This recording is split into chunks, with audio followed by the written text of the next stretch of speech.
It's the show that's faster than an electric train on its way to Hawaii, courtesy of AOC. It's Bullet Point Nation with Judd Dunning and yours truly, Michael Loftus. Judd, you're looking good, buddy. Did you just shave? I thought you had a little Amish beard going earlier. Yeah, I got a little staph shame, It's different than a staph infection, just some staph shame. Cleared the beard. It's easy to forget to shave the face during COVID lockdowns, Michael Loftus. That's true. You're wearing pajama bottoms. You're not shaving. Well, I'm excited about this Bottoms. show. As always, we've got four big stories. We've got a wild card. This is the stuff you're not going to get anywhere else. It's the inside scoop because we are a Bullet Point Nation. Judd, what's going to be bullet point number one? Bullet point number one, Michael Loftus, impeachment 2.0 in just 8 hours. Oof. Bullet point number deuce. A little longer, like I like them. Dems lies gone wild. The big switch 2.0 on the CapitolRiots gaslight. We're the violent ones. Bullet point number three. FISA and FBI declass. Finally, will anybody finally go down? And number four. What the heck, Big Tech? Time to stop the censorship. I like that one because it rhymed. And then we have a wild card. Now, I don't know about you and what you got for your stimulus package, but you know what I got? A hot new graphics package.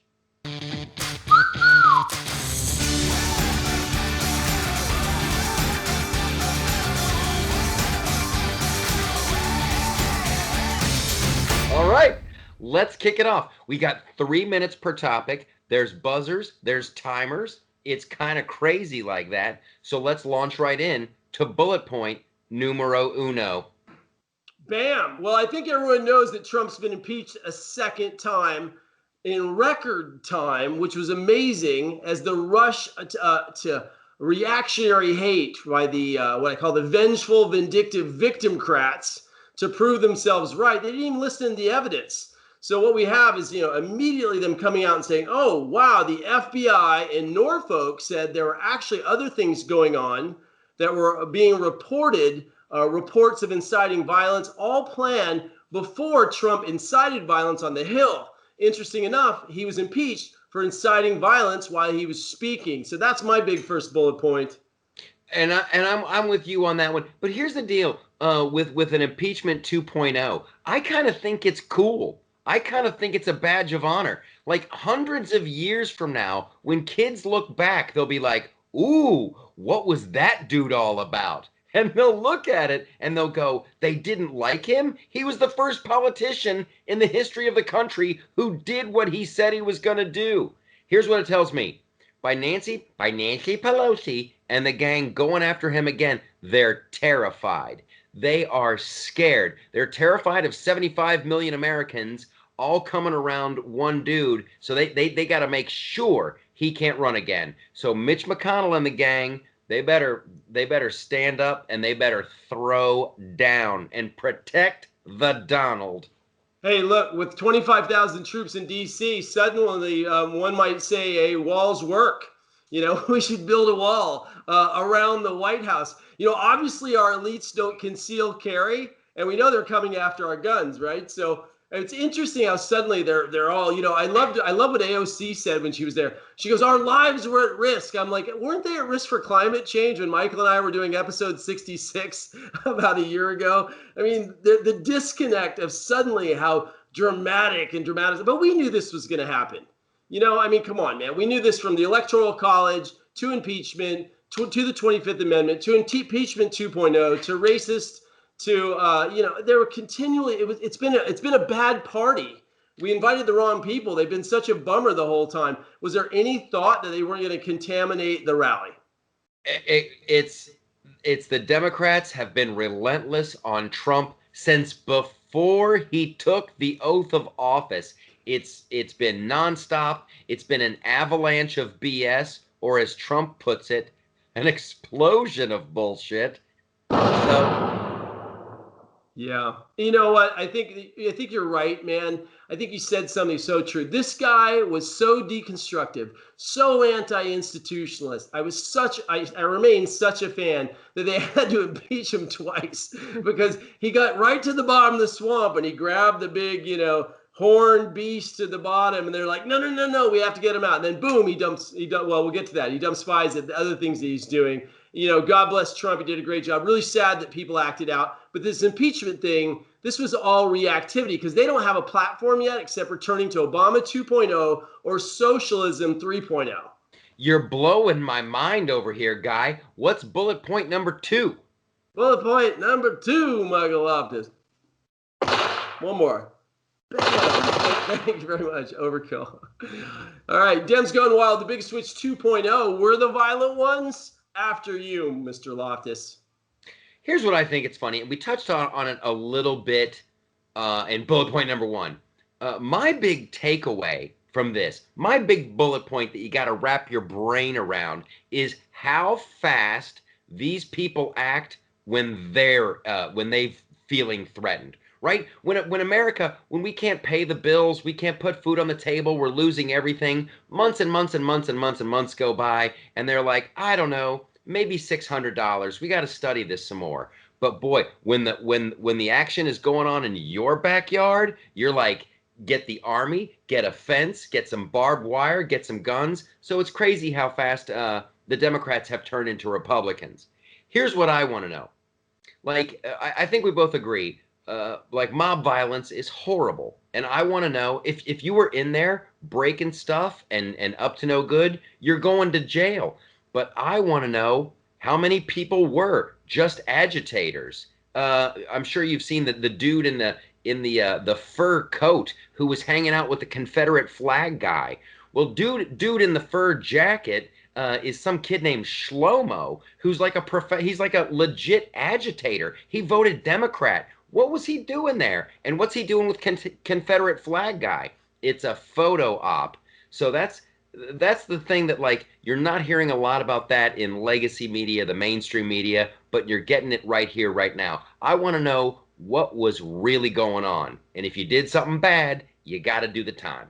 Yeah, and I like to rip the horns off that QAnon shaman tattoo narcissistic guy who wanted America to see his abs, bro. I mean, come on, that was all about the individual. Ask not what you do for yourself, but for your country. I mean, that guy's, unless he was a mole, unless he was totally focused, I think he might actually be the one narcissist in the crowd. But the other people, I mean, have you seen the video deconstruction of the shooting and the situation when they shot, how do you say her name? Aaliyah, the Ash, isn't it Ashley Babbitt or? Yeah, Aaliyah Babbitt, whatever. Yeah, I mean, if you see, they did a breakdown frame by frame by frame, man. When they were telling people to move, and then suddenly you flip the camera on, people are totally relaxed. It's like a film set. And then the guy comes in, it looks like makeup. And then they're doing the pump. We don't even know what happened there. I just watched like a 20-minute analysis of that situation. And then if you go to the 80 arrests, standing right next to her was a dude by the name of, I believe it's John Sullivan, who is another, who's got his own leftist, crazy lefty Antifa group. It's wacky. But suddenly he said he's sworn off the party. He's like, he's running with, and we've seen that again and again. Now there were some pretty funny. There was like this one housewife gal, and she's like begging the president to let her off. She goes, "You told me to come," and she's like, "We're just here, and this is crazy." That one gal. I don't know if you saw the video. She goes, "Because I'm all Trumpy. We're on the edge." You're like, "Girl, you need to get back to shopping at Macy's or go get back to your bridge game in Texas," because she was so disconnected, and that was the kind of person that definitely got wrapped up. And you can see on the event, a lot of the real Trump supporters like, whoa, whoa, whoa, law and order, man. Get back, get down, get down. There, you know what? Here's the thing. This is the point about this point, the big switch 2.0. Like, the big switch in history is when we said all the racists came from the Democratic Party and the Republican Party. What they're trying to do, and right in front of our face, is saying, oh, no, we're the extreme right. Those are the moral. But you know what? Go over to the G20 riots, go to all the college riots, go to the 14,000 people in 400 cities that rioted during BLM and George Floyd. Look at the 96,000 God, I'm about to get flagged. Look at the 96,000 National Guard people that came out. We are definitively not the violent party. Right. I'll just say, watch this. Antifa will continue to be a myth, and most of the violence they're going to say is from the alt-right and white supremacy group. But you can bank on it. If it was a stock, you should invest in it. And here's the other stock you should get. You should get Bison Boy, that kid. You should get that's going to be the hottest Halloween costume. I'm telling you right now. Everybody's going to be that dude for Halloween. Yeah, oh my God, that's true. It's good. I won't. But he is sexy. I swear to God, I have a friend that looks just like him, and he posted, "It's not me." He's like this good-looking dude. It's not me, Paul, wherever you are out there. All right, so just we're gonna end this piece. Don't forget, gaslighting, a type of psychological abuse in which the abuser denies the victim's reality, which is the new media, which is what Biden tried to flip over. It's crazy. Go figure that one out. That's a good term to know to really understand what it's about. All right, moving on. Declassified. We can smell the fear. So what is this called? Is this bullet point number 3? It is Michael Loftus. Bullet point number 3. Thank you very much, producer. FISA declass.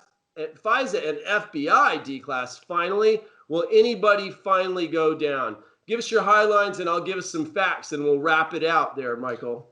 All right, here's my big take on this one. That bullet point number 3 about the declassification of about the FISA abuse and the FBI, et cetera, should have been bullet point number 1. See, this is what we always fall victim to. The other people always set the narrative. Great point. I am jumping on this story, and I'm never going to let it go. Because actually, I think this is bigger than a second impeachment or the events of an unruly mob and what happened at the Capitol.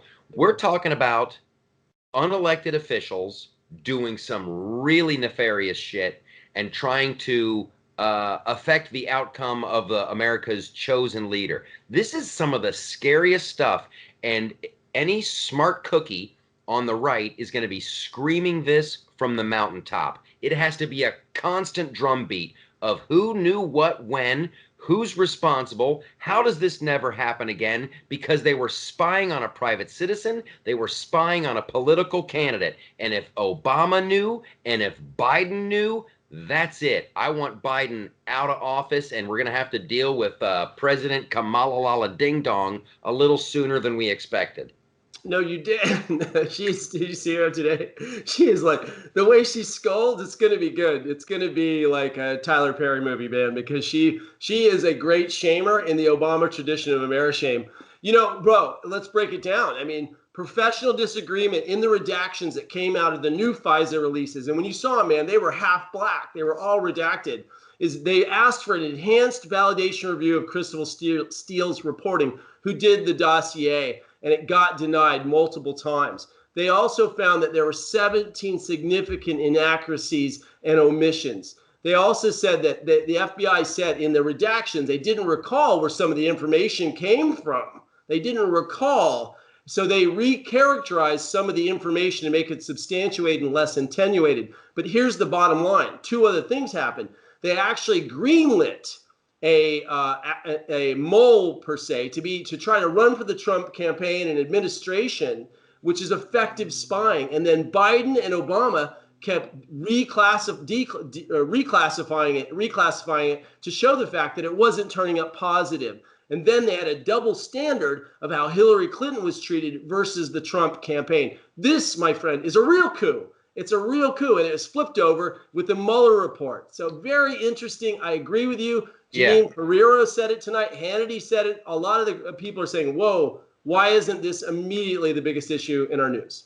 Well, that's why we have to keep the drumbeat going and make people pay attention. When it comes to General Flynn, like Joe Biden, not only is he doing this stuff with the FISA and the classifications, but he was the guy with General Flynn who's saying maybe we can use the Logan Act, and people are like, I can't believe Trump's not going to his inauguration.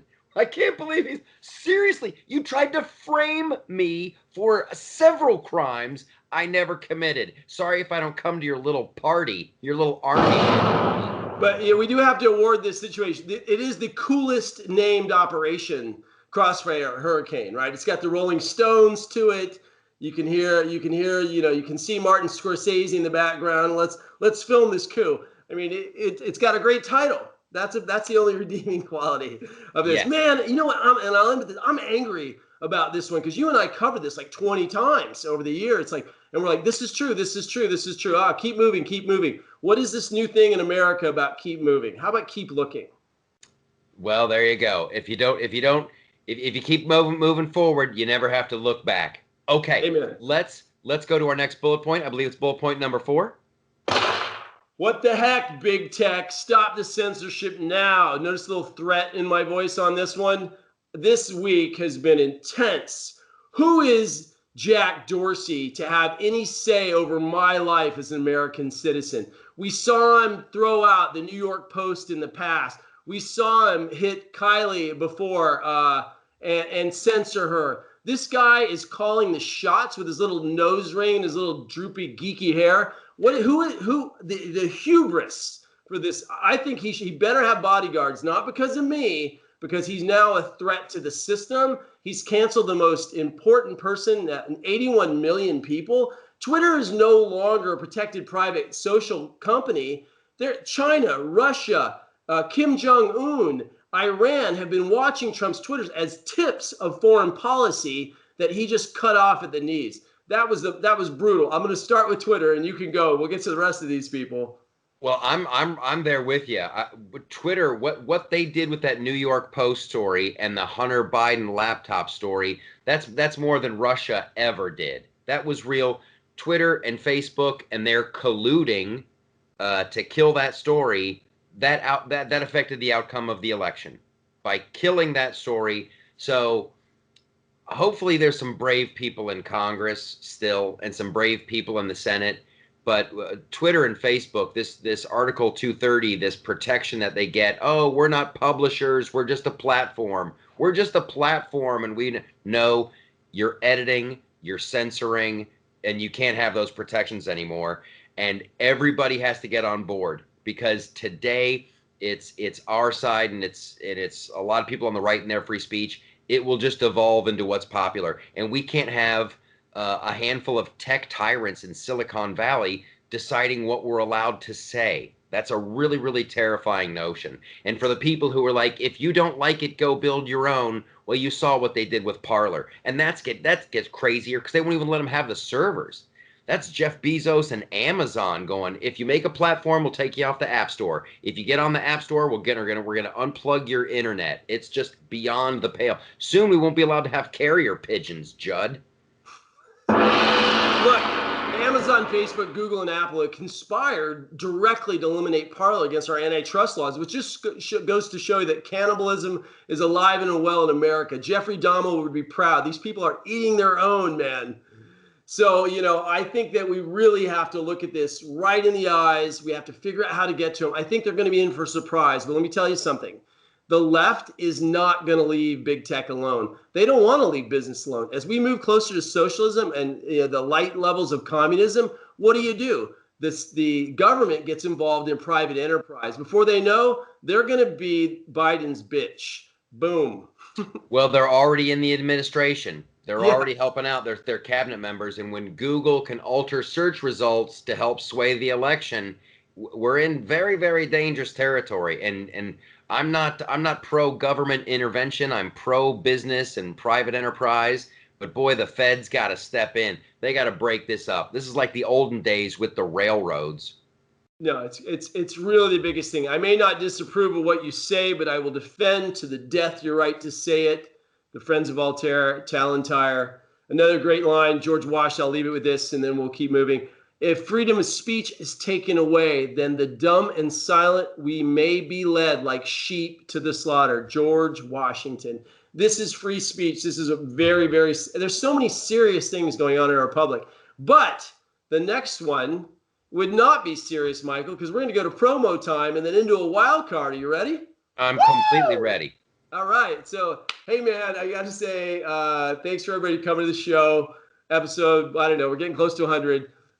Michael was on Gutfield last night. I actually watched it twice today, buddy. And without Greg there, you had a lot of space. He's a pretty big personality. You're really funny. Did a great job. And my favorite line of the show was like, and my new comedy special on Fox, which we did in Nashville, is now live. Let's cut to the clip. Nothing. And they're like, we're cutting to the clip now. That was hilarious. So good job on your new special, man. It's really funny. Tell us more about it. I'm just super excited about this whole thing. It's the first 1 hour, my first solo 1 hour special for Fox Nation. I did one on Comedy Central. I did like this tour that I did, the Freedom to Laugh tour. We were on Fox Nation, but this is just me on stage in the middle of a pandemic at a comedy club, sold out show in Nashville, Tennessee, and it's hilarious. I really am happy with the way it came out, and you guys need to go. Get Fox Nation for 30 days, do the free trial, and watch the show. And then you decide if you want to stick around. Yeah, it's like what, $5.99, $6.99, going up daily the better you get, right? I'm sure. You know what? The next best thing, if you can't afford to watch my special on Fox Nation, maybe you'd be happier sitting at home reading a book. Maybe be happier reading a book that sold thousands and thousands of copies. What a masterful transition, Mr. Loftus, as you get greater and greater in American media. Thanks, buddy. Yeah, 13 and a half reasons why not to be a liberal and how to enlighten others. Actually, we don't have the subtitle on this mock-up of the book. Yeah, it's been a real pleasure to write this book. I mean, Michael has been along since my dad passed, and I was like, he always used to say, government, stay the heck out of my damn business. And I'm like, what does that mean? So we go up to a cabin, we write about it, and it was a beautiful descent in conservative ideology versus liberal ideology, understanding both and how to argue. So please check it out. There's a chapter on Trump for his legacy, and there's an additional extra chapter, which you'll have to buy the book to find out about. And we are on Amazon. You can find us at BulletPointNation. You can also find out Newsmax. Newsmax/13 will get you the copy there because they own Humanics, who actually published our book. So it's been great. They put us on the radio like 50 times. We're really getting to spread the word, and thanks for bringing that up. That's awesome, man. And congratulations for still being on Amazon. I can't believe they haven't banned you yet. I figure that will be the mark of success. I'll be I've been deplatformed. Get it together over there. If you're going to squash free speech, you got to start squashing Judd's book. Get on it, Bezos.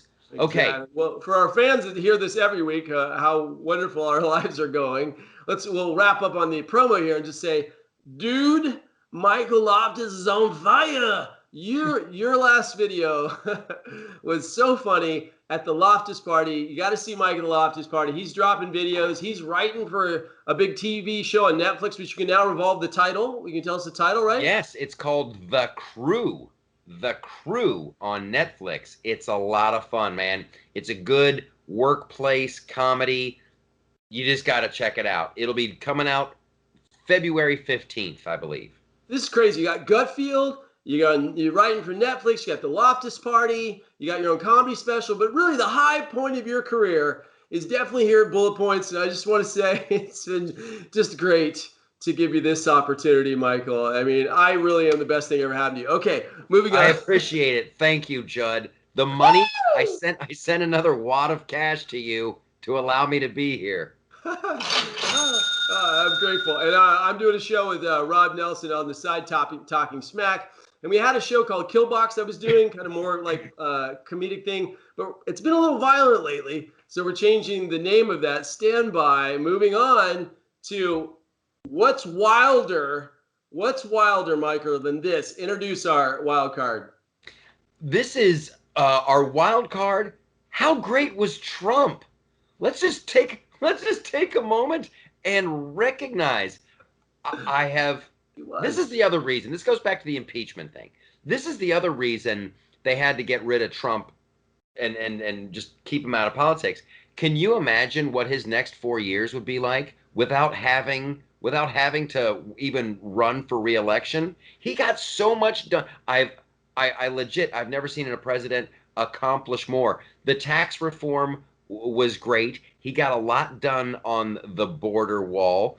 He really helped small businesses come along, the opportunity zones, Space Force, and just a great America first and going at the Chinese. energy independence, Yes. China trade, Operation Warp Speed, the Renegotiate greatest markets we've NAFTA. ever known, sex trafficking wars. Guy was a rock star. Absolute. And just like, that's Hall of Fame level stuff. And Judd Dunning, not only did he accomplish all of that stuff, but that's while he was being chased around by a pack of wild hyenas known as Adam Schiff, Nancy Pelosi, and the Two Live Crew. The Two Live Crew, exactly. Well, I actually added this last minute. Speaking of that, I got to vent on something, man.